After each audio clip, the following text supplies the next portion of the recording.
नमस्कार दोस्तों। हिंदी में टॉपिक चल रहा था संधि, और संधि में हम लोग पढ़ चुके थे स्वर संधि और व्यंजन संधि। उसके आगे अब पढ़ते हैं विसर्ग संधि। तो विसर्ग संधि की बात करते हैं, चलिए शुरू करते हैं। विसर्ग संधि की परिभाषा में क्या कहा गया है? विसर्ग के बाद, विसर्ग का मतलब होता है ये जो इस तरीके से दो डॉट होते हैं, ये विसर्ग कहा जाता है। तो कहा गया है विसर्ग के बाद स्वर या व्यंजन आने पर विसर्ग में जो विकार, विकार मतलब परिवर्तन होता है, उसे विसर्ग संधि कहते हैं। यानी विसर्ग के बाद चाहे स्वर आए या व्यंजन आए, तो जो विसर्ग में परिवर्तन होता है, किसी में भी बदलेगा, किसी शब्द में, किसी वर्ड में बदलेगा, तो जो इसमें परिवर्तन होगा वही कहलाता है विसर्ग संधि। अब विसर्ग संधि में विसर्ग संधि का कोई भेद नहीं है, इसमें केवल नियम है। तो इसका पहला नियम देखते हैं, क्या कहा गया है? विसर्ग का ओ में ओ हो जाना, यानी जो विसर्ग होगा उसका ओ में परिवर्तन जो है वो हम पढ़ेंगे। इसको नियम 1 कहते हैं। इसमें कहा गया है यदि विसर्ग के पहले आ यानी छोटा आ और बाद में छोटा आ अथवा प्रत्येक वर्ग का तीसरा चौथा पांचवा वर्ण, वर्ग का तीसरा चौथा पांचवा वर्ण अथवा या रा ला वा हा हो तो विसर्ग का ओ हो जाता है। कहने का तात्पर्य यह है कि विसर्ग से पहले अगर आ हो, आ दिया हो, और उसके बाद में क्या दिया हो, या तो छोटा आ दिया हो या वर्ग का तीसरा चौथा पांचवा लेटर आया हो, या फिर या रा ला वा और हा आया हो, अगर ये चीज आता है तो विसर्ग जो होता है वो ओ में परिवर्तित हो जाता है। किस में परिवर्तित होता है? ओ में। अब ये तीसरा चौथा और पांचवा वर्ण समझ लेते क्या है। जैसे देखिए ये लिखा हुआ है, ये का वर्ग है, का खा गा घा अंगा, चा वर्ग है, चा छा जा झा इया, टा ठा डा ढा अड़ा, फिर इसी तरीके से ता वर्ग, फिर इसी तरीके से पा वर्ग, और फिर या रा ला वा शा शा सा हा, ये है। तो इसमें कह रहा है तीसरा चौथा पांचवा वर्ण। तो देखिए तीसरा चौथा पांचवा, तीसरा चौथा पांचवा, तो इतने, और या रा ला वा और ये वर्ण और हा, अगर इतना जो है विसर्ग के बाद इनमें से कोई भी लेटर आ जाए तो विसर्ग जो है वो ओ में परिवर्तित हो जाएगा। इसका अपवाद शब्द है, दो ऐसे शब्द हैं जो अपवाद हैं। पहला है पुनः एवं अंतः में विसर्ग का रा हो जाता है। मतलब अगर विसर्ग से पहले, मतलब अगर पुनः या अंतः शब्द आ जाए और उसके बाद ये इनमें से कोई भी वर्ड आ जाए तो विसर्ग जो है वो रा में परिवर्तित हो जाएगा। तो ये कहलाता है विसर्ग संधि का ओ में परिवर्तन नियम। अब इसके हम कुछ उदाहरण देखेंगे तभी समझ में आएगा। इसका आप स्क्रीनशॉट ले सकते हैं।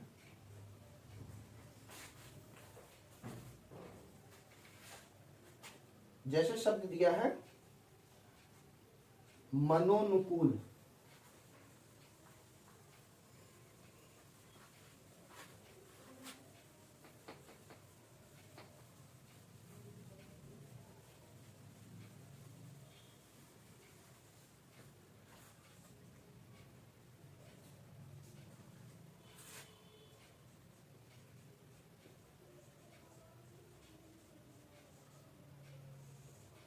ये शब्द है मनोनुकूल।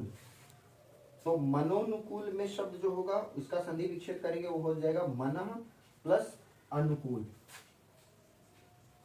मनः प्लस अनुकूल। तो देखिए आ आने का मतलब है कि कोई मात्रा नहीं आनी चाहिए, जैसे मनः नहीं आना चाहिए, इस तरीके का नहीं आना चाहिए, या मनो नहीं आना चाहिए, या फिर मनु नहीं आना चाहिए, मतलब मात्रा नहीं लगना चाहिए। कोई आ आने का मतलब है कोई मात्रा नहीं होनी चाहिए इस पे। तो देखिए कोई मात्रा नहीं, इसका मतलब है ये छोटा आ दिया है। उसके बाद देखिए विसर्ग दिया हुआ है, उसके बाद कह रहा है कि क्या आना चाहिए, या तो छोटा आए, छोटा आ आए, या तीसरा चौथा पांचवा वर्ण आए। तो आया क्या है? छोटा आ आया है। तो देखिए आ प्लस विसर्ग प्लस छोटा आ, तो क्या होना चाहिए? विसर्ग जो है वो ओ में परिवर्तित हो जाएगा। तो किस में बदल गया? ओ में। तो यहाँ पे देखिए ना पर ओ की मात्रा चढ़ गई, यानी मनोनुकूल में कौन सी संधि है? विसर्ग संधि है। इसी तरीके से एक शब्द और लेते हैं, तपोभूमि। तपोभूमि, तपोभूमि। तो इसका संधि विच्छेद हो जाएगा तपः प्लस भूमि, तपः प्लस भूमि। तो देखिए मात्रा नहीं आई, इसका मतलब ये छोटा आ। यहाँ पे विसर्ग और यहाँ पे क्या आया? भा आया। अब भा देखिए कौन सा है? तो भा, पा, फा, बा, भा चौथा लेटर आ गया, यानी ये। तो भा, तो विसर्ग किस में बदलेगा? विसर्ग जो है वो ओ की मात्रा में बदल जाएगा। किसकी मात्रा में बदलेगा? ओ की मात्रा में। तो देखिए यहाँ पे ताप पर ओ की मात्रा लग गई, तब ओ की मात्रा। इसी तरीके से मनोयोग शब्द है, मनोयोग, मनोयोग। तो क्या हो जाएगा? मनः प्लस योग, मनः प्लस योग। तो देखिए यहाँ पे छोटा आ, फिर यहाँ पे विसर्ग और फिर या। तो देखिए या आ गया, तो किस में बदलेगा? बदल जाएगा, विसर्ग जो है वो ओ की मात्रा में बदलेगा। किस में बदलेगा? ओ की मात्रा में बदल जाएगा। नेक्स्ट शब्द देख लेते हैं, जैसे है वयोवृद्ध। वयोवृद्ध,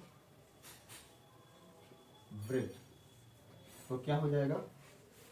वयः प्लस वृद्ध, वयः प्लस वृद्ध।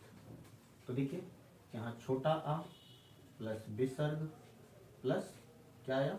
वा आया। तो देखिए वा आ गया, ठीक। तो क्या होगा? विसर्ग जो है वो बदलेगा ओ की मात्रा में। किस पे बदलेगा? ओ की मात्रा, यानी ओ में बदलेगा यहाँ पे।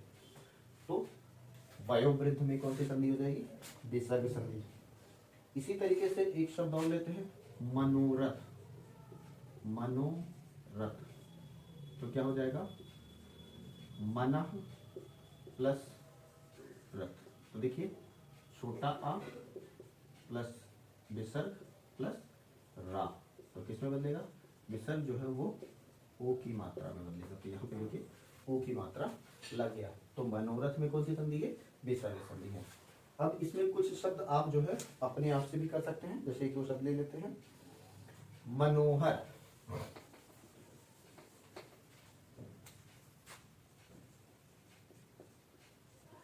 मनोहर करने की कोशिश करिए। इसी तरीके से है पयोद, पयोद। और शब्द ले लेते हैं, जैसे पयोधन, पयोधन। तो ये तीनों शब्द किस पे हैं? इसीलिए पहले वाले नियम पर आधारित है, तो आप इसको कर सकते हैं। अब एक्सेप्शनल वाला देख लेते हैं, यानी अपवाद कौन कौन से, जैसे पुनर्जन्म, इंपॉर्टेंट शब्द है पुनर्जन्म। पुनर्जन्म, तो क्या हो जाएगा? पुनः प्लस जन्म, पुनः प्लस जन्म। अब देखिए यहाँ पे क्या है, हमने बताया कि पुनः शब्द आ गया, तो पुनः के बाद क्या है? इनमें से कुछ भी आ जाए। तो देखिए जा आया है, जा, तो चा छा जा, यानी तीसरा आया है। तो पुनः के बाद क्या आ गया है? जा आ गया है, ठीक है। तो जब जा आया है तो विसर्ग जो होगा वो किस में परिवर्तित होगा? रा में होगा, यानी पुनः के बाद जा, तो रा में परिवर्तित होगा, आधा रा। तो देखिए यहाँ पे ऊपर रा की मात्रा लगेगी। इसी तरीके से अंतर्धान, क्या है? अंतर्धान, अंतर्ध्यान, अंतर्ध्यान। अंतर्धान में अगर देखेंगे तो हो जाएगा अंत प्लस धान, अंतः प्लस धान। तो अंतः हमने बताया कि जब अंतः शब्द लगा हो तो अंतः के बाद कुछ भी आ जाए। देखिए यहाँ धा आया है तो देखिए ता था दा धा, चौथा पांचवा लेटर आया, चौथा लेटर आया है तो धा, तो किस में बदलेगा, विसर्ग जो है वो रा में बदलेगा। तो देखिए यहाँ पे रा की मात्रा लगी। ठीक है, इसी तरीके से एक दो शब्द और लिख सकते हैं, कोशिश कर सकते हैं आप। जैसे अंतः अंतरग्नि, एक शब्द और नोट कर लीजिए यहीं पे, अंतराग्नि। अंतराग्नि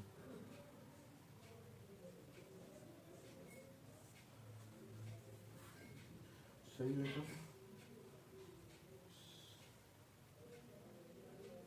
अंतरग्नि लिखा, अंतराग्नि नहीं है, यहाँ पे मात्रा नहीं होगा, अंतरग्नि। ठीक है, तो इसका अगर करेंगे तो हो जाएगा अंतः प्लस अग्नि। अंतरग्नि में अंतः प्लस अग्नि होगा। तो देखिए अंतः शब्द आ गया है और उसके बाद क्या आया है, आ आया है। तो ये वाली कंडीशन फॉलो हो रही है। तो क्या होगा, जो हल विसर्ग होगा वो राम बदलेगा। ठीक है, तो यहाँ पे देखिए रा लगा हुआ है, अंतः प्लस अग्नि, अंतरग्नि। ठीक है, चलिए दूसरा नियम देखते हैं। इसमें क्या कहा गया है, विसर्ग का रा हो जाना है। यानी इसमें क्या कहा गया है कि विसर्ग जो है वो रा में परिवर्तित होता है। किसमें परिवर्तित होता है, विसर्ग जो है वो रा में परिवर्तित होता है। ये नियम कहलाता है दूसरा नियम। इसमें दूसरा नियम कहता है, इसमें कहा गया यदि विसर्ग के पहले, यानी विसर्ग से पहले छोटा आ बड़ा आ को छोड़कर, यानी छोटा आ बड़ा को नहीं लेना है, तो छोड़कर कोई दूसरा स्वर हो, यानी उससे पहले कोई भी दूसरा स्वर हो लेकिन छोटा बड़ा नहीं होना चाहिए, और बाद में बड़ा आ, छोटा ऊ और बड़ा ऊ या तीसरा चौथा पांचवा वर्ण या रा ला वा में से कोई हो तो विसर्ग का रा हो जाता है। इसको डायग्राम से समझते हैं तब समझ में आएगा।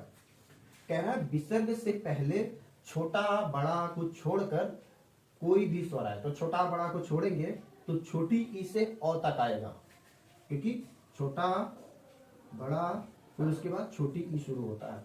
छोटी ई बड़ी, छोटा ऊ बड़ा ऊ री, ए आए ओ औ। तो इससे पहले इन दोनों को नहीं लेना है, ऐसा डेफिनेशन में कहा गया है। उसके बाद विसर्ग आएगा, उसके बाद क्या आना चाहिए, बड़ा छोटा ऊ या बड़ा ऊ आए या फिर तीसरा चौथा पांचवा वर्ण आए। तीसरा चौथा पांचवा वर्ण बताया है कि ये जो है कवर्ग चवर्ग टवर्ग तवर्ग पवर्ग में से तीसरा चौथा पांचवा वर्ण आना चाहिए, या फिर या रा ला वा आना चाहिए। ठीक है, इस वाले नियम में हा नहीं है, अगर हा होगा तो ओ का नियम लगेगा, उसमें हा नहीं है इसमें। तो विसर्ग जो है वो रा में परिवर्तित होता है। इसको डायग्राम से और समझते हैं डीप में कि तीसरा चौथा पांचवा वर्ग कौन सा है। तो देखिए तीसरा चौथा पांचवा वर्ण यही है का वर्ग में, ये पहला है, ये दूसरा, ये तीसरा चौथा पांचवा, ऐसे सभी आएंगे। और या रा ला, इनमें से अगर कुछ भी आया विसर्ग के बाद या फिर बड़ा छोटा हो बड़ा हो, तो क्या होगा, विसर्ग जो है वो रा में परिवर्तित हो जाएगा। अब इसके हम उदाहरण देखेंगे तब ज्यादा समझ में आएगा। जैसे शब्द है निराशा, शब्द है निराशा। निराशा, निराशा का संधि विच्छेद होगा निह प्लस आशा, निह प्लस आशा। ठीक है, देखिए यहां पे विसर्ग दिया हुआ है और उससे पहले क्या आना चाहिए, स्वर आना चाहिए। स्वर का मतलब है उसकी मात्रा आएगी। जैसे छोटी ई लिख के कभी नहीं आता, छोटी ई की मात्रा आएगी, बड़ी ई की मात्रा आएगी, छोटा ऊ बड़ा ऊ की मात्रा आएगी, ओ ए आए ओ की मात्रा आएगी। तो देखिए ना पे छोटी की मात्रा चढ़ी हुई है, इसका मतलब है कि ये ई लिखा हुआ है। और उसके बाद क्या आना चाहिए, बड़ा आ गया है, तो देखिए नियम में बड़ा आ कहा गया, तो छोटी विसर्ग प्लस बड़ा आ, अगर ये कॉम्बिनेशन है तो क्या होगा, जो विसर्ग जो है वो राम में बदलेगा। तो देखिए यहाँ पे राम में बदल गया। ठीक है, तो निराशा में जो हो गया, निराशा में जो हो गया वो विसर्ग संधि हो गई और संधि विच्छेद हो जाएगा निह प्लस आशा। इसी तरीके से एक शब्द और देखते हैं निर्धन।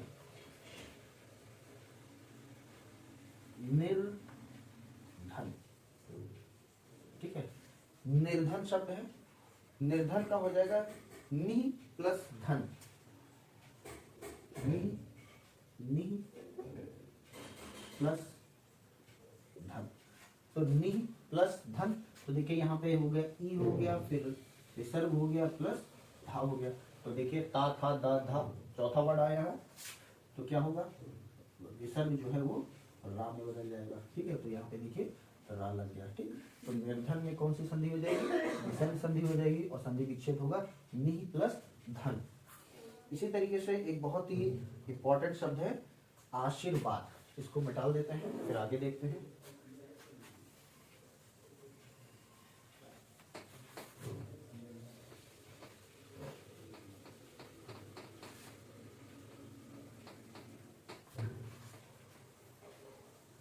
शब्द है आशीर्वाद, आशीर्वाद ये शब्द है। तो इसका जो संधि विच्छेद होगा वो हो जाएगा आशी प्लस वार, आशी प्लस वार। अब देखिए कि ये नियम लग रहा है कि नहीं, तो देखिए यहाँ पर बड़ी की मात्रा चढ़ी हुई है, इसका मतलब ये बड़ी ई लिखा हुआ है, प्लस विसर्ग है और प्लस वाह। तो देखिए हमने बताया या रा ला वा में से कुछ भी आ जाए तो क्या किस में बदलेगा, विसर्ग जो है वो रा में बदलेगा। तो देखिए कहाँ पे, यहाँ पे देखिए वाह लग गया। ठीक है, यहाँ पे रा जो है ऊपर लग गया। तो आशीर्वाद में कौन सी संधि हो जाएगी, ये सभी संधि हो जाएगी। इसी तरीके से शब्द देखते हैं दुरुपयोग, दुरुपयोग, दुरुपयोग। ठीक है, दुरुपयोग का संधि विच्छेद करेंगे हो जाएगा दुरु प्लस उपयोग। क्या हो जाएगा, दुरु प्लस उपयोग, दुरुपयोग। ठीक है, तो देखिए यहाँ पे ऊ छोटा ऊ की मात्रा लगी हुई है, इसका मतलब ये छोटा ऊ लिखा हुआ है, यहाँ पे ये और प्लस यहाँ पे ऊ। तो देखिए ऊ फिर विसर्ग फिर ऊ, तो देखो इसमें ऊ आना चाहिए, आ सकता है। ठीक है, तो क्या होगा, हलंत जो है वो सॉरी विसर्ग जो है वो राम में बदलेगा। तो देखिए यहाँ पे राम जो हो गया राम में बदल गया और ऊ की मात्रा इसमें लग गई, दुरुपयोग। इसी तरीके से बहिर्मुख एक शब्द है, बहिर्मुख,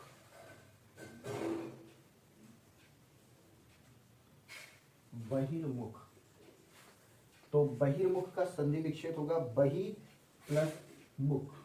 क्या हो जाएगा, बहि प्लस मुख। इसको देखो यहाँ पर छोटी ई की मात्रा लगी हुई है, यानी छोटी ई है, फिर विसर्ग लिखा हुआ है, फिर माँ लिखा हुआ है। ठीक है, छोटी ई विसर्ग माँ। तो देखिए यहाँ पे छोटी की मात्रा, फिर विसर्ग है, फिर उसके बाद या रा ला वा और माँ, नहीं सॉरी इसमें आएगा पा फा बा भा माँ। तो इसमें आया तो ये हो जाएगा, जो विसर्ग है वो रा में बदल जाएगा और जहाँ पे देखिए ऊपर रा लगा हुआ है। ठीक है, तो इसमें कौन सी संधि हुई, विसर्ग संधि। इसी तरीके से एक दो शब्द आप लोग कोशिश करिए, जैसे लिखा हुआ है निर्जन, शब्द है निर्जन, एक शब्द है। एक और शब्द नोट कर सकते हैं, जैसे निर्धारण। क्या है, निर्धारण, इसको करने की कोशिश करिए। ठीक है, इसी तरीके से है दुर्जन, तीसरा है दुर्जन। ठीक है, तो ये कुछ शब्द है, आप कोशिश करिए इसी तरीके से संधि विच्छेद करने की। तो ये नियम 2 है।